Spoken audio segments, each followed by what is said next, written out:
It's good to see you again. We talked before Escape came out, so it's been Yes, yeah, not far off a year. yeah. No, it's I'm very quick. what a year it has been for every. Wow. It's a bit scary how time flies by so fast.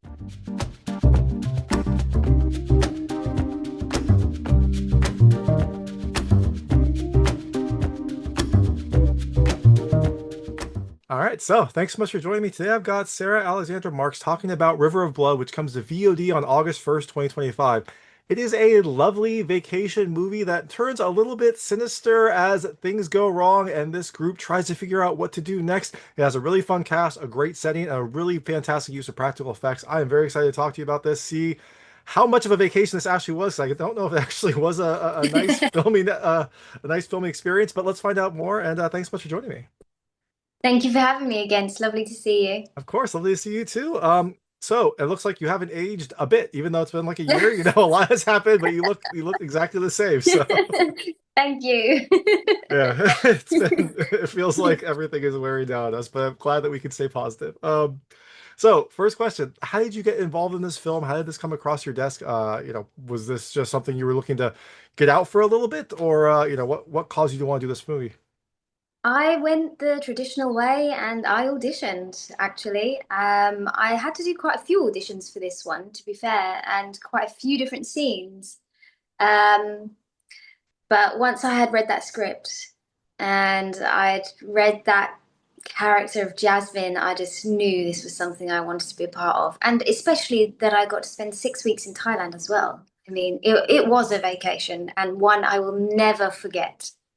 That's awesome. I like how you choose your movies. If I remember right, for Escape, I think didn't you have to like interview for that in like Monaco or something like that, or Morocco Yes, or something? you're right. In Cannes, I actually had like an on-set sort of audition. So yeah, a little bit different of a setting, but Yeah, yeah, but I like how you choose your fun movies. nonetheless. It's the location that matters the most. Hey, 6 weeks, 6 weeks paid in Thailand sounds fantastic. I'd love to do that right now. Oh, it was amazing. Absolutely amazing. So I guess for this movie, you're probably a very different, environment than you're used to. I assume you're in somewhere in Britain, so a very different kind of world. How did you get prepared for this? Did obviously you probably had to do some physical, exercises to make sure you were ready for the rigors, but did you also like adapt temperature wise? Did you go out to Thailand early? Like, how did you kind of get ready to film in this very different world? I always like to be physically ready. I don't like to wait for me to have a film and then get physically fit. So I always like to stay in shape. So that was okay. I did prepare. I thought I could prepare as much as possible with the bug sprays and the bite creams and all of that sort of stuff, but nothing can actually prepare you for the Thai jungle in that sense. And I did actually go out a week early because I did want to sort of adjust because it's quite a big time zone shift and a very long flight. And I thought, I don't want to go out like the day before filming. I'd like to go and to relax and recover and be fresh for filming. So that was quite important for me to go out a little bit earlier. Yeah, that makes perfect sense. The sacrifices you make for your craft. You have to spend an extra week in Thailand to So adjust. hard. Thank you for your So dedication. hard. But yeah, like I can imagine the jungle scenario must have been very different. Like I can barely go outside right now without getting bug bites. Like I can't imagine what's like in the Thai jungle. Like what was it like actually filming in there? What was that environment, like for you physically, mentally? Wow, it was, I am a bit of a typical girl and I am frightened of all the bugs going. So for me, mentally, it was, I'm going to have to face my fears and get through it because I don't want to seem like one of those girls when I'm on set. I thought I don't want to be screaming and like running around because that is just my natural reaction if a bug flies at me. And I thought I just don't want to do that on set. So I'm going to have to prepare myself. But my gosh, the bugs. There was spiders bigger than my face. Oh my gosh. And there were ants that just loved to bite you and cling on. And you couldn't just brush it off. They were clinging on for dear life. Like I mean, they don't bite you and suck your blood like a mosquito. They just like to bite just for fun. They just Um, like to let you know they're there, just to keep you yeah, ready. yeah, and no matter where you step, you think, okay, I look down a little bit. I'm like, okay, I'm okay. I'm not on an ant's nest or anything. Before you know it, you feel something.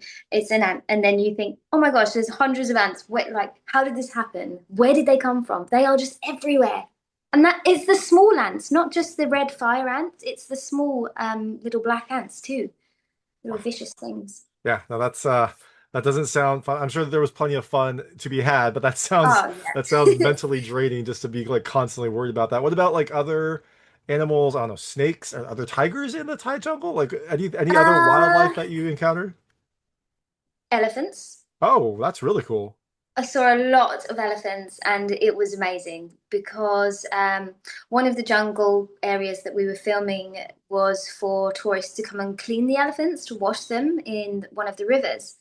So pretty much every day the elephants would walk by us and they would stop and let us come and feed them some bananas. So it was very surreal. I'd never been up that close and personal with an elephant. So it's quite epic. That's so cool. I Yeah. wonder why didn't that, was there a reason why that didn't make it into the film? I feel like you paying an elephant would be a really cool experience to I put in the movie. know. The writer Tom, while we were out there, he had the idea of having an elephant walk by the four of us in a scene. But I just don't think they could manage to do it with the time. It would have been epic. Yeah, it would have really kind of like been a nice change, like your wonderful magical start of the cruise, and then it kind of Yeah, devolves. exactly. Yeah, it Yeah. was a shame. But I So got to enjoy them nonetheless. yeah, exactly, and you got those memories, I hope a ton of phone photos that didn't get destroyed when your phone got wet, but we'll see. Yeah. So while you were out there, I assume the days were spent on the river. Did you stay like in a traditional hotel or resort or something like that, or were you like out there, I don't know, camping, glamping, whatever you would do when you're filming? No, they weren't that mean to us. We got It this. wasn't method acting. No. Oh, I think I might freak out if it was. But no, we got to stay in a beautiful resort for a few days called Barnai, which is a resort that's in the film. And after that, we shot there and then we left and we stayed in a really lovely villa in Krabi. So it was really nice. And it was nice to be in a villa with everyone. So every night, we would cook together and eat together and play pool and talk about the day, talk about the script for the next day. It was a lot of fun. That's awesome. Yeah, no, that's so important, especially like you said, with indie films, you don't have enough time. It's important to build that kind of like camaraderie, that sense of purpose, so you can really dedicate yourself as you go through the gauntlet of filming an indie movie in 6 weeks.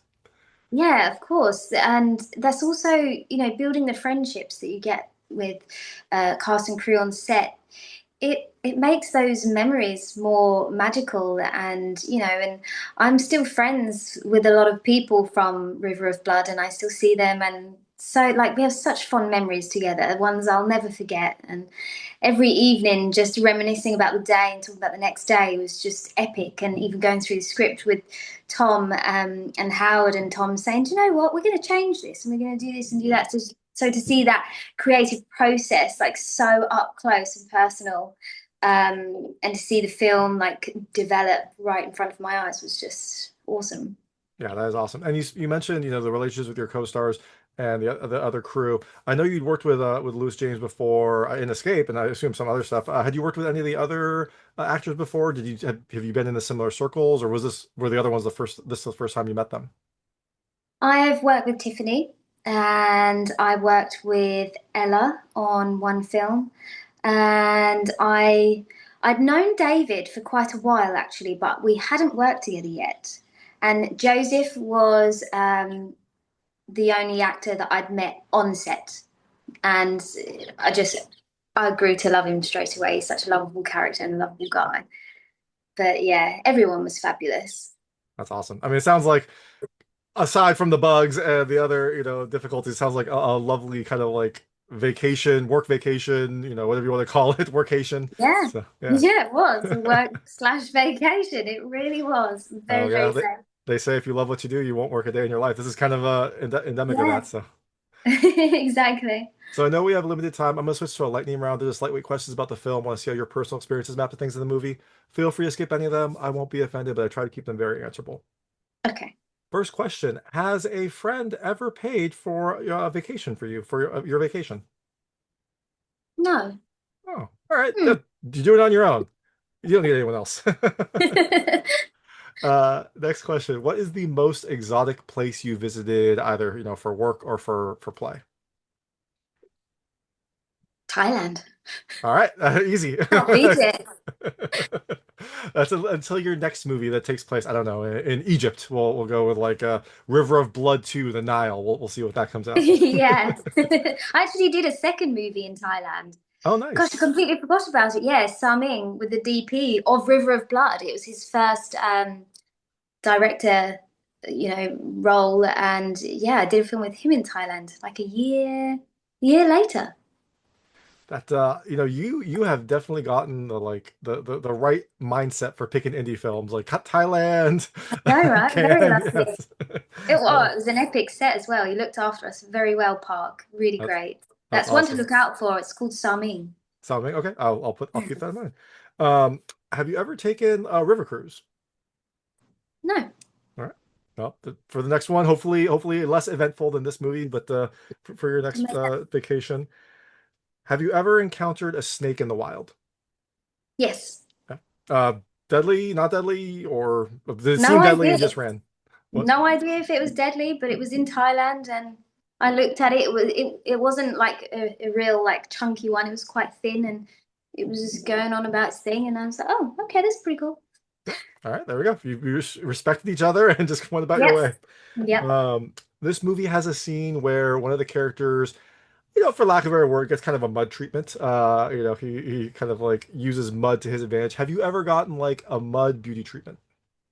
Yes. All right. There's also probably the dirtiest that this actor Lewis has gotten in a movie. What is the dirtiest that you have ever gotten filming in a film or in personal? What is the like most muddy or gross you have ever been? Oh, in that pit in River of Blood, that was really gross. Really gross. That pit had actually been dug out um, probably 5 days before I had to go in it, and it rained. So there was lots of water in there, and lots of little bugs and critters had taken residence in my pit. Yeah. Well, hopefully they stayed in the Fun. pit and didn't take residence on you, but I assume some of them did hitchhike back up. Yeah, they definitely. Yeah, I mean, I was down in that pit for a good couple of hours with all those critters. Wow. Well, okay, yeah. Yeah, So that was gross. you're that seems to track. And the last question, a lot of this movie dealt with whether or not one person's phone had things on it and also was locked. Do you have a like lock code or passcode on your phone? I hope you do, but just wonder if you know. I do. I have a passcode. Yes.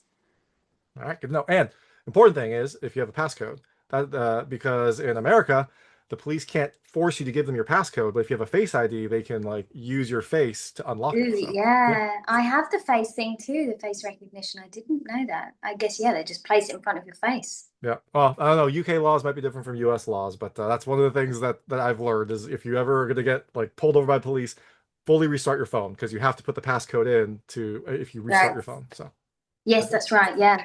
Yeah. but hopefully you'll never need to do. Hopefully you'll never need that No, information. I hope not. So the film is coming to VOD on August 1st, 2025. You're out promoting the film, getting the word out. But after people see you in River of Blood, what can look for next for you? Or do you have any other films on the horizon that people can look out for? Yes, I have The Manor of Darkness. That's coming out this year, directed by Blake Ridder and produced by Lucas A. Ferrara and Louis James. I have Bone Keeper, which is also a Howard J. Ford film, an action horror, which I filmed in April this year in Wales, another super scary one. And I also produced my very first feature film at the end of last year, a horror called Archie. which is also produced by Lucas A. Ferrara and Louis James. So I'm actually really super excited about Archie because it's one I've been working on from the very, very start, and my first feature as a producer. So that one is quite special to me. That's awesome. That's fantastic. I'm excited to see that. I like how your face lit up when you were talking about that. It must have been really fun to like step into that producer role because I know you've been in film for so long. It must have been fun to like kind of step behind the curtain and kind of have put your imprint on the movie as well. Oh yes, it's such a different experience. I was also in the movie, so it was really interesting to have like the producer role on my shoulders and to have to take care of everyone. It was a real skeleton crew. So I took on many roles under the producer ban, but it was just an unbelievable feeling and an experience, and it teaches you so much for filmmaking, and even just as an actor that you can take away with you when you go on your next set, even if you are rocking up just as an actor. Like, I have such admiration for anyone who gives themselves a challenge to make a movie. It's just, it's no easy task. Yeah, exactly. That's the one thing I hear from like every person who's involved in indie films is this, it's not easy. You do it for the love, you do it because you love making movies and you love acting, but it is not an easy feat to pull an indie movie together. So I'm looking forward to that, looking forward to all those movies. But first, everyone check out River of Blood coming to theater to VOD on August 1st, 2025. This is Sarah Alexandra Marks. Thank you so much for your time. Thank you so much. So nice to see you again. Awesome. Thanks so much. And yeah, hopefully we can talk for Archie when it comes out. That'd be a blast. Absolutely. Awesome. Yeah, for All right. sure. Take Be in care. touch. All right. See you later. Bye. Bye. Bye.